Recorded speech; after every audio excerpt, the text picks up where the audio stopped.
Coming up on Michigan Replay, it's a homecoming party as the Wolverines make Illinois their latest victory. We'll have the highlights.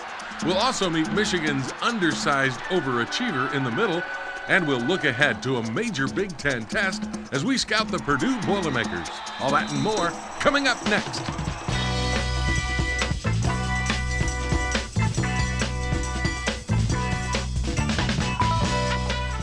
Michigan Replay with Lloyd Carr is brought to you in part by Abso-Pure Water, delivering quality bottled water since 1908. By Fifth Third Bank, working hard to be the only bank you'll ever need. And by State Farm, providing insurance and financial services.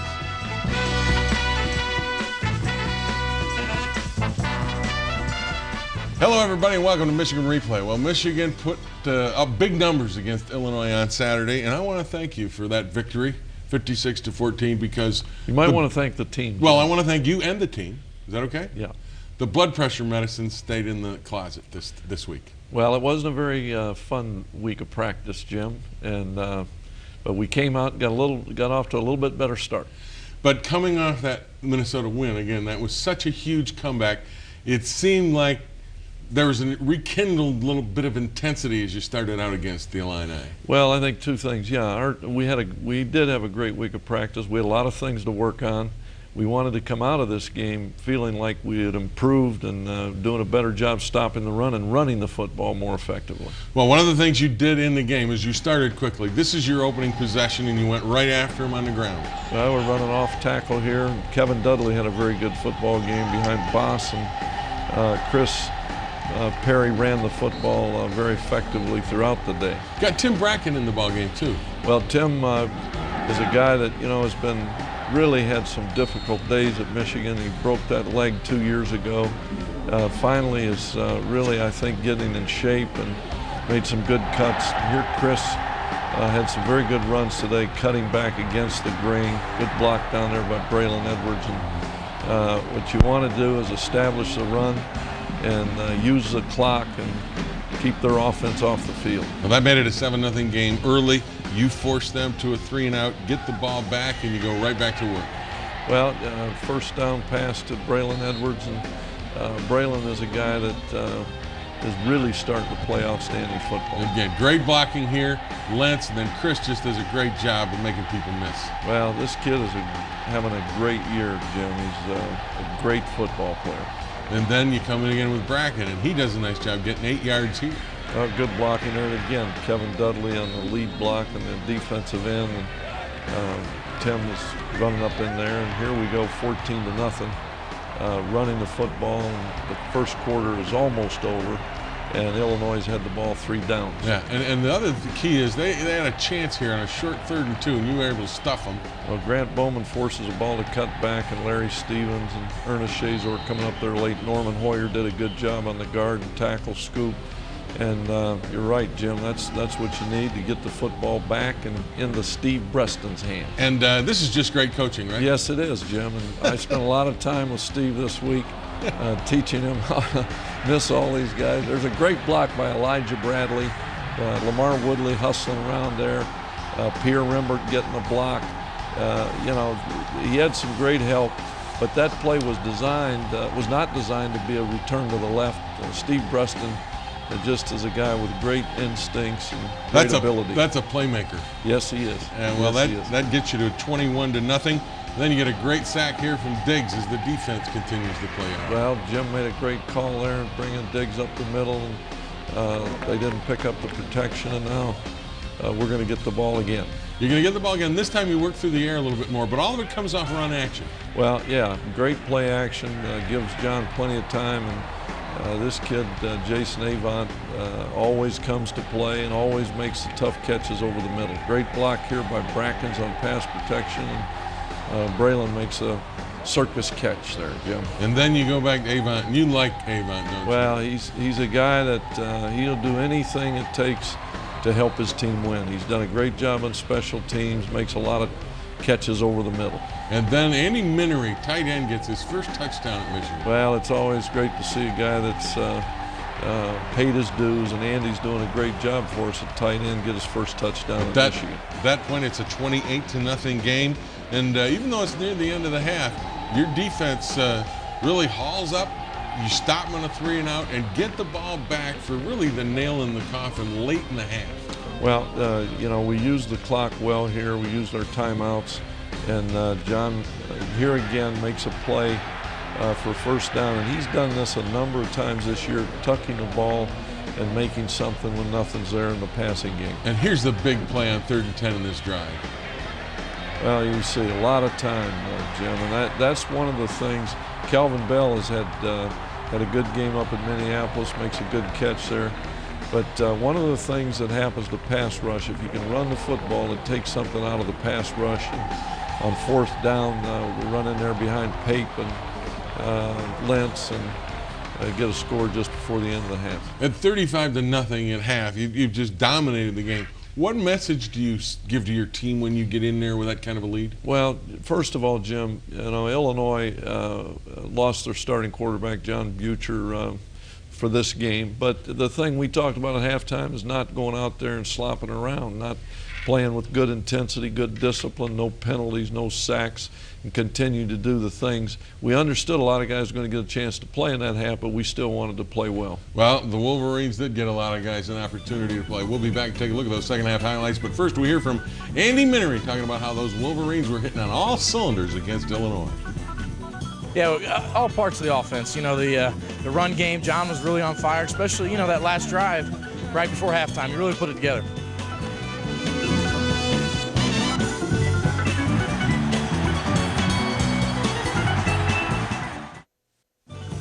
Now, the Les Stanford Chevrolet locker room report. It really don't matter to me. You know, it's all the rotating. When you get in, you got to do what you got to do. You know, if you're starting, you got to do what you got to do. If you're coming in behind somebody, you got to come in and do what you got to do. Lamar Woodley, the young freshman, getting some time in there. His first start. Get some time on the camera, too. Yeah, how about that? Some FaceTime, as they call it. He needs more than you and I both. He's going to be fine. Yeah, he's going to be good. Second half. One of the things I know you wanted, didn't slop around. It started early, a little sloppy at both possessions. They couldn't move, you couldn't move, and then they got the ball back and started to move on you. Well, Jim, at this point, you know, we've already substituted some, but here Jacob Stewart, who pulled a hamstring late in the game, made a good play there, their biggest play of the game, and then they hit the out cut down there, and they got a pretty good drive going here. Well, they actually get in here, a 1-yard plunge by Pierre Thomas, and it's a 35-7 game. And you don't like to start the half. That's exactly. That I know that you didn't like that because no. there was some sloppiness to it, but you had well, to like. We hurt ourselves there with a 15-yard personal foul penalty. But the good news here is our offense came back. John hit a big 3rd down play there to keep the drive alive, and we were very efficient on 3rd down. Here again, Avant makes a wonderful catch with the ball thrown behind him. And Brian Thompson had a couple of good catches today, and he's a guy that's improving and playing an increasingly important role in this team. And you had a little stretch play that you ran into the boundary that was very successful. Well, there's good blocking out there, and Tim Brackens makes a good cut here down inside the 10 and gets another touchdown. And that had to make you feel good because you answered their score to make it a 42-7 game. Well, there you feel like you have control of the game, and now we get an opportunity to play some young guys that need to play. And some of the young guys like Rondell Biggs right there causes a fumble. Rondell Biggs is a guy that really in the last 4 or 5 weeks has made a move on our team, and you're right, he makes a great play there. Jim strips the ball, and Scott McClintock hustling around, comes up with the ball. And then we move into the 4th quarter, and you get a big turnover on an interception, but caused by pass rush. Well, Pat Massey hits the quarterback low, and Rondell Biggs coming around on a game hits him high, and the ball's overthrown. Ernest Shazor comes up with an interception, great field position. And then you go again, your backup quarterback, backup offensive line comes in. Matt Gutierrez, nice play here. Well, good play action here, and he's a mobile guy, makes a good throw on the run, and it's great to see Tim Massaquoi get a touchdown there. Tim had a couple of good catches in this game. And that makes it a 49-7 game midway through the 4th quarter. they do come back and put a little drive together. Kornfeld makes a couple of great catches. Well, he's a young guy. The quarterback, Chris Payson, the guy that we recruited, started the game and played quite a bit. Late in the game, they brought Dustin Ward in there, and we missed a zone drop there, and then we got a couple of real young guys. Prescott Burgess got an opportunity to play some more than he's played this year at linebacker. 49-14 at this point, and then I thought this was very impressive because you go on a drive late, and it's mostly with second-team offensive line guys and receivers and Matt Gutierrez, and I thought this was spectacular from a run standpoint. Well, Mark Beal and Mike Kaloje got an opportunity. Courtney Morgan got an opportunity to play some in there, and there's a good block by Kaloje, who we think is going to be a good football player here. And how about Jerome Jackson from Saginaw? Nice running. Well, he did a very good job. I don't know how many times he carried the football, but again, good blocking out in front. Tyler Ecker, Kaloje again, good blocking, and Jerome gets a touchdown. 56-14 the final, and again, the blood pressure medication didn't need to go anywhere. And it's nice to have a game like that, and yet I know that you know the tough part of your schedule is coming, and you had to get this game. And those black and gold uniforms. That's they're right, coming. the black and gold Purdue Boilermakers. We'll get to them a little later, but this game, you got out of it what you needed, didn't you? Well, we felt like we came out of the game improving, and we'll have some guys that gain some confidence. I think our kicking game is improving somewhat, but we've got a big test ahead of us, and there's a lot of football to be played yet, Jim, in this conference. Oh, there isn't any question about that. Coming out of this game and looking at what you did, I thought that from a standpoint of preparing for Purdue, you played some man back there, and your secondary seemed to be tackling receivers fairly well. And that's what you're going to have to do down the road, because you're going to see the ball in the air against upcoming opponents. Well, everything Purdue does is based on what you do, what looks you give them. They're going to check at the line of scrimmage to the run if you don't have enough guys. If you've got too many guys in there, they're going to throw the football. You have to be able, they're looking for matchups because they've got some great receivers. Are you happy coming out of the Illinois game with the run game? Because it did improve, and you had over 250 yards on the ground. Well, I think it's a mentality, and I think certainly we had that mentality in this game. But Purdue is a different deal, Jim. They're as good a football team as we played this year. And everybody talks about their offense, and they throw it around a lot, but Purdue can play defense. Purdue has, they're leading the Big Ten in total defense, 5th in the nation. It's an outstanding football team, outstanding kicking game. This team doesn't have any weaknesses, and with the exception of a game they let get away early in the season against Bowling Green, they would be coming in undefeated. Well, you know, we don't do the scouting report till later, okay? Okay. I stand corrected. No, that was good that you said that, but we'll say it again maybe a little later when we take a closer look at Purdue. When we come back, I can always count on you to. I'm trying to keep us on Jim. track here. Yes, okay. I'm like the coach of the show. Yes, you are. We'll be back and meet Grant Bowman, but first we hear from Steve Preston, who says the key to winning starts earlier than Saturdays. We've been working same with the prior weeks, you know, been working hard on it all through the weeks, and it's just that we took it to the field this game, you know what I'm saying? We took practice to the game, and that's what we got to do every week.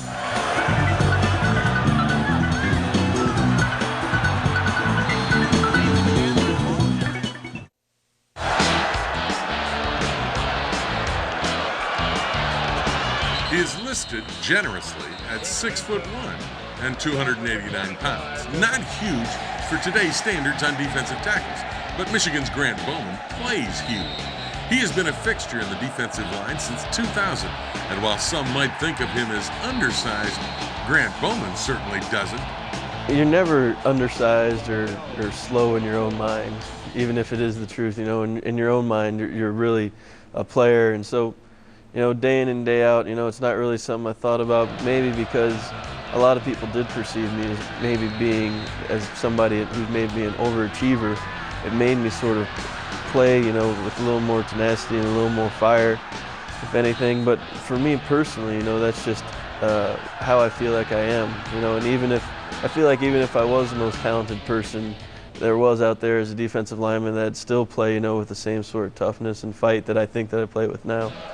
This unassuming, quiet, thoughtful young man is such a force that his teammates voted him captain this year. Grant admits it's a huge honor with great responsibility, but he also believes it's part of the process. the process you go through in the Michigan football program.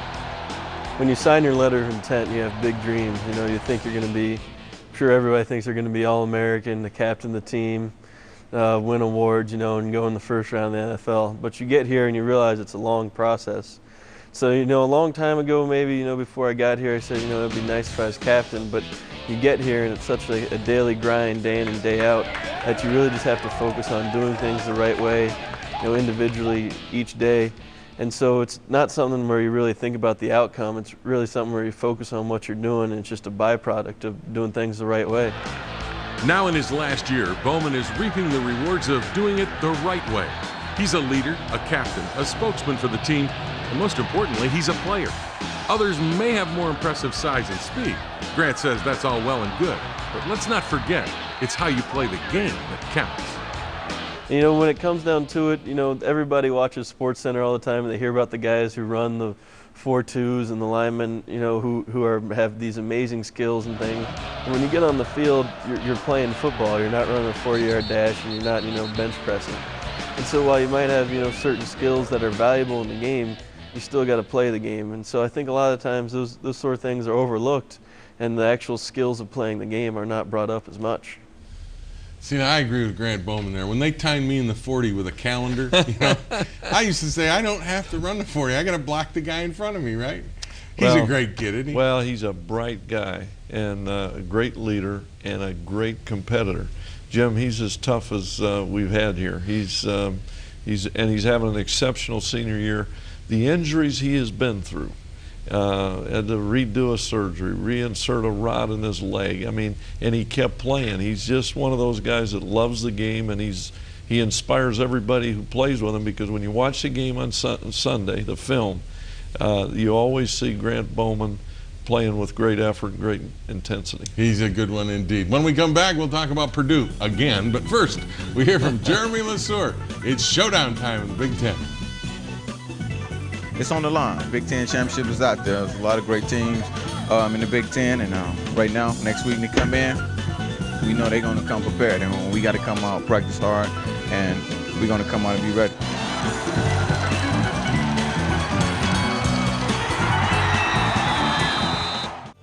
Now the Les Stanford Chevrolet locker room report. It's not over by far. We still got a couple games ahead, but it gets even tough during this time right now. You know, we got Purdue coming in next week, and I seen it just won just now, so they're gonna come in fired up and ready to play us, and we just got to come out and do the job again. Well, the Wolverines have their fate in their own hands, and it starts with Purdue next week. Your next two games are against the two teams that, at the end of this weekend, are on top of the Big Ten Conference, Purdue and Michigan State, and Purdue's first. Let's take them one game at a time. I just said Purdue's first. Yeah, but you're talking about two games. No, we got one game. All right, let's go. Ooh, you're into game mode already. It's time to go, Jim. All right, well, you got the Boilermakers of Purdue. Big win over Wisconsin over the weekend. Joe Tiller's done a great job. Yes, and, he has. They come in here on the road, too. Well, Jim, they come, you know, Purdue's known for great offensive teams, and Kyle Horton here hitting John Standiford, who's one of the great receivers in the country, for a long touchdown. But Horton is having a sensational year, and Jared Voigt is a big, strong guy. They're running the football, great balance on this Purdue team offensively. And another wide receiver you're going to watch for is Taylor Stubblefield. Well, Stubblefield and Standiford are probably as good a pair as there is in the nation. And we talked at the top of the show, really, that one thing that gets overlooked on Purdue is their defense. Well, they had a great defense a year ago. They're all back, and it is a great defense. Sean Phillips, they have 3 All-American candidates. Sean Phillips there, the defensive end, is one of them. Kudavides, the outstanding linebacker, is another one. And of course, their safety, Stuart Swigert. 3 All-American candidates on one defensive team. And that's the thing I think that people overlook. They look at Joe Tiller as a pass-minded guy in the offense, and they forget that defensively, this team has been one of the best in the Big Ten the last couple of years. Outstanding defense. Against a team like this, and again, we talked about it a little at the top of the show, yardage after the catch is so very important to them because they throw short and let guys run with it. Tackling is so key in this game. Any game. I know, but this especially, game, well, because, Jim, you're spread out. They're going Right. to come with 5 wides and nobody in the backfield except the quarterback. They're going to give you a lot of different formations, 2 tight ends, and run the football. And they're going to do a lot of checks at the line of scrimmage. So hopefully the 12th man will be there this week in Michigan Stadium. and that would be the crowd. That would be our fans. Thank you very much. We want them to come ready, because this is going to be a great football game. Yes, it is. Against 2 very good football teams. The other thing they do, because they check and because Orton's got some experience, difficult to sack this guy. Well, yeah, you're not going to sack him a lot, but you've got to get to him. You've got to apply pressure. Pressure will force him to throw the football before he's ready, and hopefully we can force some bad throws. That's turnovers in a game like this are always big, and we've got to come up with some turnovers defensively. And the other thing, offensively, I know that the philosophy is you've got to run the ball. Well, we've got to be balanced, Jim, and with Chris Perry back there, we got a chance to run the football against anybody. If our offensive line plays like they're capable, and with our play action game, we feel good offensively. The kicking game is going to be a key. I was just going to say, I want to give you an attaboy, because that kicking game has improved. Well, we're working hard. We've got a lot of guys. It's a work in progress. Yes, it is. But across the country, there's a lot of kicks being blocked, a lot of big plays. We had one Saturday with Breston on a punt return. So the kicking game almost invariably has a big impact on the outcome of these games. Well, hopefully you'll get it done this week against Purdue, and we want you to join us. We'll show you all the highlights, hopefully, of a Wolverine victory when we come back your way next week, right here on Michigan Replay. Michigan Replay has been brought to you in part by The Joy of Pepsi and by Big Boy Restaurants. Big Boy makes you say, oh boy.